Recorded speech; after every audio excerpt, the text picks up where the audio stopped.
our priority is to create jobs. I say this over and over again. We want more jobs here in Prince George's County, Maryland, and the nation.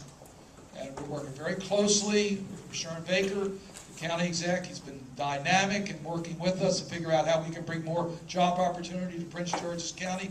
We work very closely with Governor O'Malley. This is a team effort. Governor O'Malley's testified before Washington on these issues. He's sensitive to it.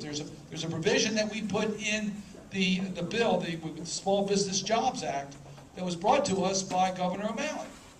And that is, one of the problems we have is with credit. Small businesses have a hard time getting credit. If you have an existing arrangement with a bank, it may be honored. If you're trying to establish a new relationship with a bank, it's very difficult, very challenging.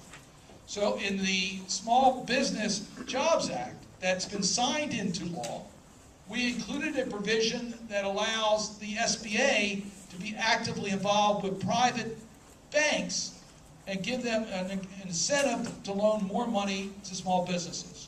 So we have a federal program, significant federal program, $30 billion was put into it, to ease up credit and give rewards to banks to do the right thing and provide greater loans to the small business community.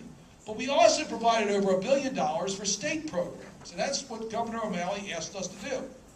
And as a result of that, the state program has been able to grow, greater capacity, and leverage is like 50 to 1. And today we can give you, by name, specific loans that have been made to small businesses in Maryland as a result of those programs. Is it enough? No. We've got to do more. But we're listening to the concern. That was an issue that came up at our meetings. You know, I've had several, not only meetings like this in Prince George's County and in Maryland, but I've actually had the Small Business Committee have a hearing here in Prince George's County where we talked about some of these issues.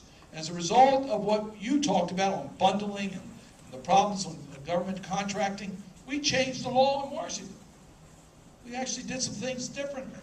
We know there's bundling abuses. We know that there's prime contract abuses. And we are doing things to try to deal with those types of issues. In this bill, we have specific provisions, an amendment that I offered, that requires greater sensitivity by procuring agencies to the needs of small companies, because we know you can't get through their bureaucracy, and there is sometimes a little bit too comfortable relationship between a government agency and a large contractor. We want them to go outside of their comfort zone and make new friends and to give contracts to small companies, because that's how we're going to get job growth and that's how we're going to get innovation.